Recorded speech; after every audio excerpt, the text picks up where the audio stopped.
I have a question. Is it possible that the 2020 Green Bay Packers are just a smidge, tiny bit overrated? Yes, that's right. I called it overrated. And you might be like, Faiz, are you kidding me? After one loss, you're ready to say the Packers are overrated. Well, not overrated in the sense that they're not a good team, but overrated in the sense of, are we sure this team is a legitimate Super Bowl contender, best team in the NFC type of overrated? Okay, so I'm going to discuss that and more in this video. Before I do, if you're new to the channel, guys, make sure to go ahead and subscribe. I bring you the latest and greatest and best NFL content around. Analysis, real raw analysis you won't find anywhere else. I give it to you straight. Don't hold back.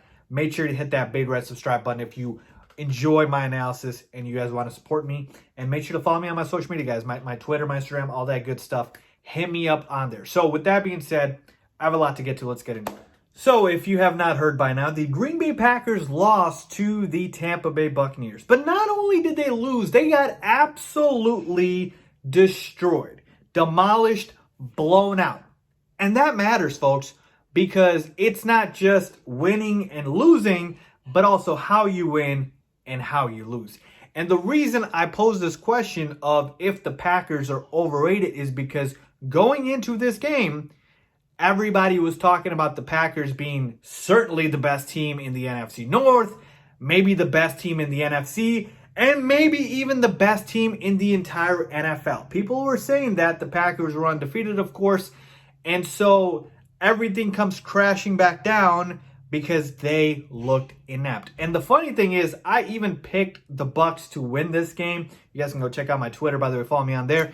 This was my upset of the week. I said the Bucs are going to win this game because Tom Brady is going to be angry and he's going to take it out on the Packers because he lost, obviously, to the Bears the week prior, and he didn't have his full complement of weapons, and he was going to get those back as well. And so I thought the Bucs would win, but I thought it'd be a close game. I didn't predict a blowout, and we saw that it was not close. Now, to the Bucs defense, credit them because they were more of a reason than Tom Brady, to be honest, for the Bucs winning this game.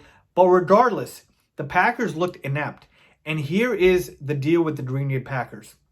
They are so reliant on Aaron Rodgers and his greatness that when Aaron Rodgers has a bad game like he did today, and it was bad, I mean, it was awful, they just looked inept. Like, there's nothing that works for the Packers. And you might be like, Faiz, what are you saying? Like, any team when the quarterback doesn't play well isn't going to look good. Well, not necessarily true. There's a lot of bad quarterbacks in this league. There's certainly a lot of teams, majority of teams, that don't have Aaron Rodgers as a quarterback, and they don't look that bad when the quarterback plays bad. They have other areas of the team to lift you up, right? You've got different phases in football. You've got your defense, you've got your special teams. And so it seems like every time Aaron Rodgers has a bad game, the Packers fall apart. And so to me, that makes the Packers overrated. In a way, it does, because here's the thing. I picked the Packers to be good this year and even win the division mainly because of Aaron Rodgers. Okay, I said Aaron Rodgers is going to be pissed off that they drafted Jordan Love, and he's going to take it out on the Packers by just absolutely destroying. And so that means he was playing well, and so the Packers are going to do well. And for the most part, it's been happening, right? They're 4-0, and to be honest, the wins haven't been super impressive, but they did have a solid win against the Saints, but the Saints haven't looked like the Saints that we thought, okay? So for the most part, Aaron Rodgers was doing that. But Aaron Rodgers is human. He can have bad games, but you're not supposed to look that bad when your quarterback has a bad game. Like, not that inept. Like, they couldn't move the ball. Defense couldn't stop anybody. They couldn't run. Nothing was working. Now, you could chalk it up and say, okay, just a bad week, move on. But I'm telling you, it matters how you lose. And so the point here is, when you take a look at a team like the Bears, okay, a team that a lot of people have called fluky, and a lot of people have said, okay, they're not for real, but yet the Bears don't need their quarterback, regardless of if it was Mitchell Trubisky or now Nick Foles, to put up 300 yards and 3 touchdowns and no interceptions every single game for them to win. No, they've got an elite defense. They've got a good special teams. They've got, for the most part, a solid run game if Matt Nagy decides to run the ball. But there's other phases of the Bears where that it's not just on the quarterback. And that is the part that makes the Packers overrated. And honestly, folks, if you look around, Aaron Rodgers is the only reason that team is 4-0. Well, 4-1 now, because outside of Devontae Adams, they have no receivers. They really don't. I mean, don't give me tight end Robert Tonyan.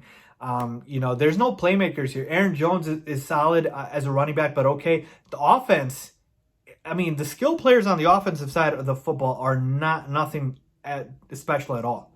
Okay? And defensively, yeah, they've got a few good defense players, but this is not an elite defense. Not the way they were looking against Tom Brady. He was moving the ball up and down. They couldn't cover Rob Gronkowski. 2020 Rob Gronkowski, not 2012 Rob Gronkowski. They couldn't cover him, okay? So the defense is overrated to me.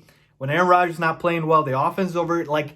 This is why I was so mad that the Packers wouldn't draft a receiver, because you have to give Aaron Rodgers weapons, but they didn't, so be it. So to me, folks, I'm telling you that the Packers rely way too much on Aaron Rodgers. And honestly, you take Aaron Rodgers away from the Packers, just think about this. Take Aaron Rodgers off the Packers and put in Nick Foles.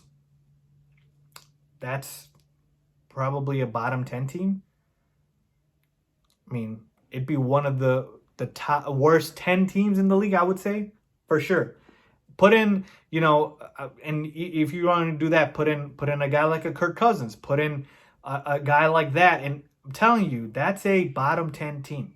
And so it is literally Aaron Rodgers or bust for the Green Bay Packers. And until they fix that, they are going to be overrated, because when they won a Super Bowl, it was because of Aaron Rodgers having some help with an elite defense and having weapons. They're overrated, folks.